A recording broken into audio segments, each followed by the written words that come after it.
Assalamualaikum warahmatullahi wabarakatuh. Alhamdulillah, salatu wassalamu ala Rasulillah wa ala alihi wa sahbihi wa mawalah wa la haula wa la quwwata illa billah. Tiada ungkapan kata yang paling indah melainkan ungkapan syukur kita kepada Allah Subhanahu wa taala, dengan salah satunya mengucapkan alhamdulillahi rabbil alamin. Kemudian selawat berbingkiskan salam semoga senantiasa tercurahkan kepada baginda Rasulullah sallallahu alaihi wasallam, dengan senantiasa melafazkan Allahumma salli ala sayyidina Muhammad wa ala ali sayyidina Muhammad.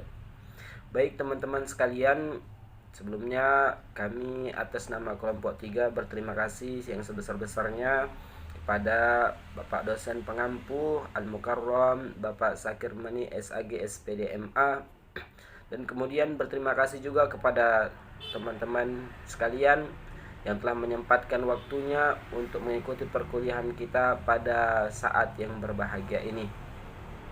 Kemudian kami kelompok 3 sebagaimana membawakan judul prinsip-prinsip manajemen menurut ataupun dalam Al-Quran dan juga hadis. Baik teman-teman sekalian, untuk tidak memperpanjang waktu, maka masuklah pada pemakalah pertama yang bernama Epi Apriliani. Kepada Epi Apriliani kami persilahkan dengan segala hormat. Terima kasih kepada moderator. Di sini saya membahas tentang prinsip-prinsip manajemen secara umum. Prinsip manajemen adalah dasar-dasar dan nilai yang menjadi inti dari keberhasilan suatu manajemen. Menurut Henry Fayol, manajemen terdiri dari 14 pembagian. Yang pertama yaitu pembagian kerja atau division of work. Di sini pembagian kerja harus sesuaikan dengan kemampuan dan ahli sehingga pelaksana kerja berjalan dengan efektif. Yang kedua yaitu wewenang dan tanggung jawab atau authority and responsibility.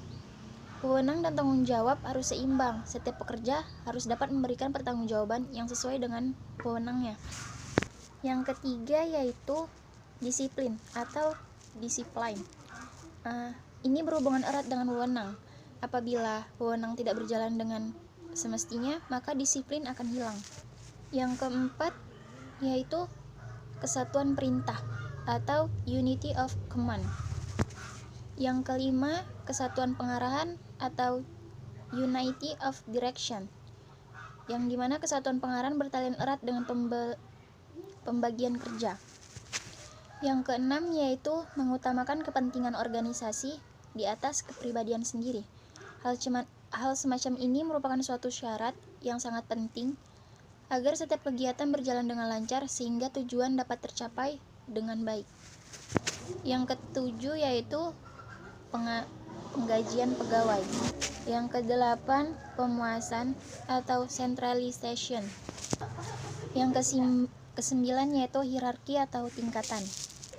Yang kesepuluh ada ketertiban. Yang kesebelas keadilan dan kejujuran. Yang kedua belas ada stabilitas kondisi karyawan. Yang kedua belas ada prakarsa atau inisiatif. Yang terakhir ada semangat kesatuan dan semangat korps. Baik, lanjutkan ke pemateri kedua. Baik, di sini saya menggantikan pemateri kedua karena pemateri kedua kami masih ada kendala. Baik, yang kedua itu mengenai tentang prinsip manajemen dalam Al-Quran. Kita semua tahu bahwa Al-Quran bukan hanya jawaban dari permasalahan, namun juga sebagai sumber ilmu pengetahuan yang sangat bermanfaat. Salah satunya yaitu dalam manajemen. Kami di sini pemakalah mengambil 3 surah. Yang pertama itu Quran surah Luqman ayat 3 sampai 9. Yang kedua surah Al-Hasyr ayat 18 dan yang terakhir itu Al-Saff ayat 2 sampai 3. Yang mana surah pertama mengenai prinsip organisasi, yang kedua itu mengenai perencanaan, dan yang terakhir itu mengenai amanah. Baik, mungkin bisa dilanjutkan untuk pemateri ketiga. Baik, saya lanjutkan. Kemudian prinsip-prinsip manajemen dalam hadis. Prinsip-prinsip manajemen menurut hadis sebagaimana disebutkan bahwa proses dan prinsip manajemen terkait dengan beberapa hal, yaitu pertama, perencanaan ataupun planning.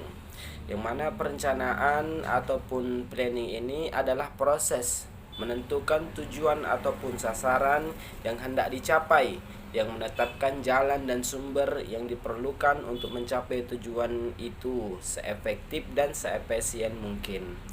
Kemudian untuk yang kedua, pengorganisasian ataupun organizing, yang mana prinsip kerja sama didasarkan pada pengorganisasian dalam manajemen.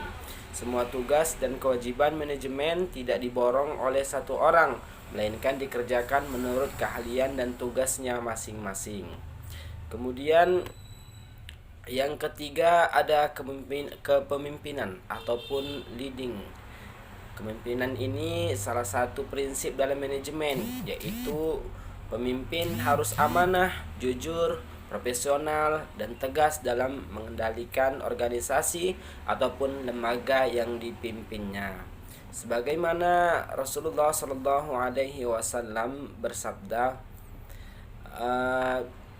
Bismillahirrahmanirrahim, yang artinya apabila suatu amanah disia-siakan, maka tanggunglah saat kehancurannya.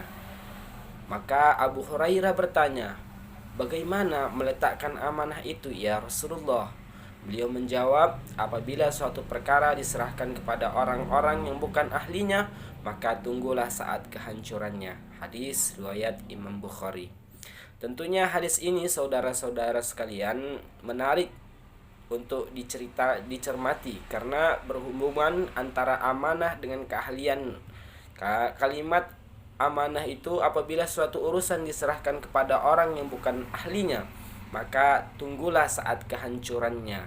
Merupakan penjelasan untuk kalimat pertama, apabila amanah disia-siakan maka tanggunglah saat kehancurannya. Kemudian yang keempat, pengawasan ataupun controlling. Pengawasan dapat didefinisikan sebagai proses penentuan apa yang harus dicapai, yaitu standarnya, apa yang sedang dilakukan, ya, pelaksanaan, menilai pelaksanaan, dan apabila perlu dilakukan perbaikan-perbaikan sehingga pelaksanaan sesuai dengan rencana, yaitu selaras dengan standar gitu. Kemudian yang kelima, penghargaan ataupun reward, yang mana salah satu prinsip manajemen adalah penghargaan kepada para pekerjanya ataupun seseorang yang bekerja akan dihargai reward bahkan sebelum pekerja tersebut kering keringatnya, sebagaimana hadis Nabi SAW, Bismillahirrahmanirrahim, yang mana artinya berikanlah gaji ataupun upah pegawai sebelum kering keringatnya. Hadis riwayat Imam Bukhari, hadis riwayat Ibnu Majah. Mungkin hanya ini yang dapat kami sampaikan, lebih dan kurang yang kami mohon maaf. Wallahu muwaffiq ila aqwamit thoriq. Terima kasih atas segala perhatian. Mohon maaf atas segala kekurangan. Assalamualaikum warahmatullahi wabarakatuh.